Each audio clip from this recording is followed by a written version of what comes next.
Hello friends, இன்றைக்கு கர்த்தர் நமக்கு கொடுத்திருக்கிற வாக்கு தத்தமான வசனம் ரோமர் 12:17-18.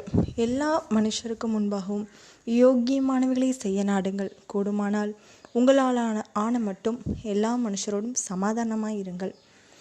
ஃப்ரெண்ட்ஸ், நம்ம இப்போ இந்த வசனத்தின் மூலமாக ஒரு கதை கேட்டு தியானிக்கலாமா? பிரீத்தி பார்க்குறதுக்கு ரொம்பவே அழகான ஒரு பொண்ணு. அவளுக்கு நிறைய வரன்கள் வந்தது. ஆனாலும் அவளுக்கு எந்த மாதிரியான வரன்களுமே பிடிக்காமலே போய்கிட்டு இருந்துச்சு. இப்படி காலங்கள் உருண்டோடி போய்கிட்டே இருந்தது. ஒரு நாள் அவளுக்கு ஏற்றாற் போல் நல்ல ஒரு வீடு அமைஞ்சிச்சு. ஆனாலும் அவங்களுடைய தொல்லை நிமித்தம் அவளுடைய அம்மாவே, என்னது இவங்க ரொம்ப பணம் பொருள்னு ஆசைப்படுறாங்க, ஆனால் நம்மக்கிட்ட ஒன்றும் அந்தளவுக்கு வசதி கிடையாதே, அவங்கள்ட்ட தான் அவ்வளோ வசதி இருக்கே, ஆனாலும் நம்மளை ரொம்பவே அற்பமாக பார்க்குறாங்களோன்னு தோணுது அப்படின்னு சொல்லி மனதுக்குள்ளேயே போட்டு குமுறிக்கிட்டு இருந்தாங்க. அப்படி இருக்கும்போது ஒரு நாள் அந்த வீட்டுக்காரங்க சொன்னாங்க, நீங்கள் ஒன்றுமே செய்ய வேண்டாம், நாங்கள் எங்கள் பொண்ணுக்கு நாங்கள் என்னன்னாலும் செஞ்சு நாங்கள் கூட்டிகிட்டு போவோம், ஏன்னா எங்களுக்கு கௌரவம் தான் முக்கியம் அப்படின்னு சொல்லி அவளுக்கு தேவையான நிறைய பவுன் எல்லாம் போட்டு அவளை கூட்டிகிட்டு போனாங்க. நல்ல விதமாக கல்யாணமும் முடிஞ்சிச்சு. ஆனாலும் பிரீத்தியோட மனதில் இந்த ஒரு கசப்பு தன்மை இருந்துக்கிட்டே இருந்தது. என்ன செய்கிறதுன்னு தெரியல அவளால். எப்போ பார்த்தாலும் அவளுடைய மாமியாரை பார்க்கும்போதெல்லாம் இவங்க நம்மளை இப்படி சொன்னவங்களை தானே அப்படின்னு பிரீத்திக்கு எப்போவுமே மனதில் இருந்துக்கிட்டே இருந்தது.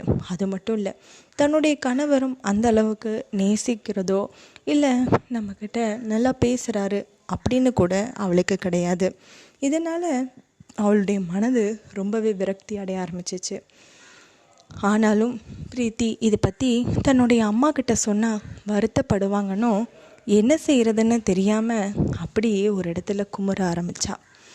இப்படி இருக்கும்போது அவளுடைய மாமியார் அவளை ரொம்பவே உயர்த்தி பேசுவாங்க. ஏன்னா அவளை பார்க்குறதுக்கு ரொம்ப அழகாக இருக்கிறா, ஏன் மருமகா மாதிரி உங்கள் ஊர்லேயே வேறு பொண்ணே கிடையாதுங்கிற மாதிரி பேசினாங்க. ஆனாலும் நம்ம மாமியார் நம்மளை தூக்கி தானே பிடிக்கிறாங்கன்னு ரொம்ப சந்தோஷப்பட்டுக்கிட்டா. ஆனால் அந்த சந்தோஷம் நிலச்சி நிற்க முடியல. கொஞ்ச நாட்களுக்குள்ளதாக பிரீத்திக்கும் அவளுடைய கணவருக்கும் ரொம்பவே மனக்கசப்பு அதிகமாயிட்டே இருந்தது. இதனால் பிரிஞ்சு போகிற தருணம் வந்துச்சு.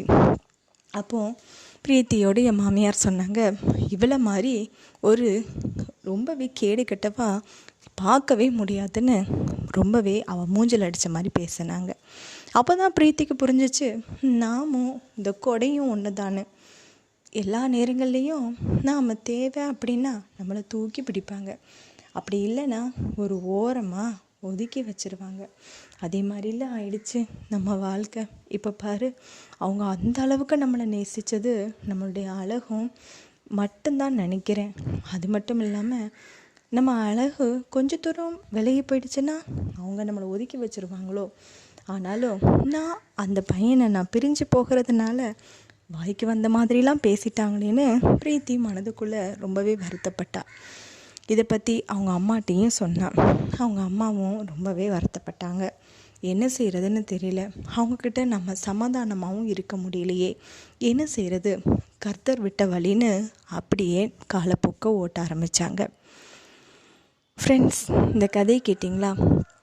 இதே மாதிரி நிறையா குடும்பங்களில் பிரச்சனைகள் தலைக்கு மேலே வந்துக்கிட்டே தான் இருக்கும். வெள்ளம் தலைக்கு மேலே போக போக கண்டிப்பாக அதில் மூழ்கி தான் போவோம். ஆனால் கர்த்தர் அதிலிருந்து நம்மளை மீட்டெடுப்பார். நம்மளை யார் ஒதுக்கியோ தூக்கியோ போட்டாலும் கர்த்தர் நம்ம கூட இருந்தால் நாமளும் சமாதானமாக இருக்க முடியும். ஆனாலும் இந்த மாதிரி பேசும்போது அவங்கக்கிட்ட கூடுமானால் சமாதானமாக இருக்க பாருங்கன்னு தான் சொல்லியிருக்குது. ஆனாலும் கர்த்தருடைய கிருபையினால் நம்ம சமாதானத்தை நம்மளுடைய இருதயத்தில் வைத்துக்கொள்வோம். கர்த்தர் உங்களை ஆசீர்வதிப்பாராக. ஆமேன்.